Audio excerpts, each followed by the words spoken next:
অবাধে গাছ কাটার অভিযোগ। এবার শিরোনামে স্মার্ট সিটি নিউ টাউন। বিশ্ব উষ্ণায়ন, পরিবেশ দূষণ যেভাবে পাল্লা দিয়ে বাড়ছে, সেখানে দাঁড়িয়ে নিউ টাউনের কদম পুকুরে নির্বিচারে গাছ কাটার অভিযোগ। কোনো কিছুতেই সচেতন করা যাচ্ছে না সাধারণ মানুষকে। নিউ টাউনের কদম পুকুরে দীর্ঘদিনের একটি পুরনো বটগাছ কাটার দিয়ে কেটে ফেলে দেওয়ার অভিযোগ উঠল রাস্তার ওপরে। ঠিক তেমনইভাবে সৌন্দর্যায়নের জন্য নিউ টাউন বিশ্ব বাংলা সরণির ডিভাইজারের ওপর লাগানো গাছগুলিকে কেটে ফেলা হয়েছে। প্রায় 50 মিটার জুড়ে এইভাবে গাছ কেটে ফেলা হয়েছে রাতের অন্ধকারে। স্থানীয় সূত্রে খবর, কে বা কারা এই ঘটনার সঙ্গে যুক্ত তা খতিয়ে দেখতে ইতিমধ্যে ঘটনাস্থলে এসে হিটকোর এক কর্তা ছবি তুলে নিয়ে গেছেন। তবে সিসিটিভি খারাপ হওয়ার কারণে কে বা কারা এই ঘটনা ঘটিয়েছে তা প্রশাসনের কাছে কার্যত ধোঁয়াশা। রাস্তায় নেমে প্রতিবাদে সামিল স্থানীয় মানুষজন। গাছ কাটার প্রতিবাদে সামিল স্থানীয় মানুষজনেরা।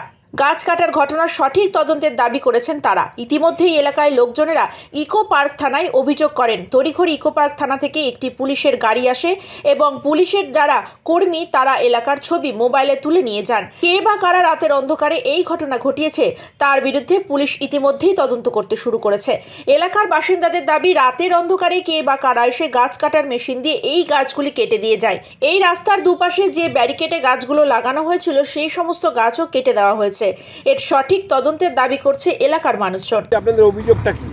আমাদের অভিযোগ, দীর্ঘ 5 বছর ধরে এখানে আমরা বসা ওঠা করি। এখানে বৌদি এই গাছটাকে বসিয়ে নিজে দেখাশোনা সব কিছু করে, কেউ যাতে এর ক্ষতি না করতে পারে। সেই গাছটাকে কেটে দেওয়া হয়েছে রাতের অন্ধকারে, এবং রাস্তার ধারে এইগুলো দেখছেন, এই গাছগুলো কেটে দিয়েছে। আমরা কেউ জানি না, অজান্তে মেশিন দিয়ে কেটে দিয়েছে। কিন্তু এই গাছটা অপরাধ কী করেছে যে এই গাছটাকে কেটে দিতে হলো? কে এই কাজ করলো? আমরা এর সঠিক তদন্ত চাই। যেভাবে সৌন্দর্যায়নের জন্য রাস্তার মাঝখানে যেভাবে গাছ পোতা হয়েছে, সেই গাছগুলো নির্বিচারে হত্যা করা হয়েছে, কেটে ফেলে দেওয়া হয়েছে, এবং আপনারা তাদের বিরুদ্ধে অভিযোগ করছেন। এইটা অভিযোগ আমরা করছি যে এই গাছগুলো আমার তো এনকে দিয়ে গাছ বসিয়েছে, সে তার নষ্ট করবে না, তাহলে এই কাজগুলো করলো কে? এর আমরা সঠিক তদন্ত চাই। এবং এই বৃক্ষটা বট বৃক্ষ, এই গাছটাকে তো কাটা বিশেষ করে অন্যায়, কেউ হাত দেয় না এরকম গাছে। যে এই কাজ করলো কে, এর তদন্ত চাই আমরা। স্যার আমি তো জানি না, ভোর 4টে উঠে দেখি, আমার যেমন দোকান খুলি ভোর 4টে উঠে দেখছি আমার গাছটা পড়ে আছে। গাছটাকে বহুত আমি কষ্ট করে ছোটো থেকে মানুষ করেছি, কিন্তু গাছটা এভাবে কেটে দিয়েছে, তার আমি চাই বদলা নিতে চাই যে গাছটাকে আমার কে কাটলো।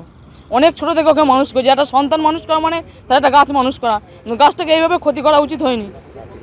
রাতের অন্ধকারে এই কাজটা করেছি, আমি উঠে দেখছি আমার গাছটা পড়ে আছে, তার জন্য আমি এইটা আপনাদেরকে বললাম। আপনারা তার হ্যাঁ স্যার, হ্যাঁ সবই করেছে, এটাও করেছে এটাও করেছে, দুটোই করেছে।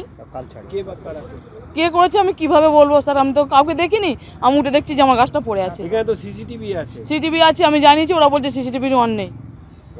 না, আমি কিন্তু ইকোপার, আমার হচ্ছে থানাটা হচ্ছে এরিয়াটা ইকোপার থানা, আমি কিন্তু নাম্বার পাইনি বলে আমি ইকোপার থানাকে জানাতে পারিনি।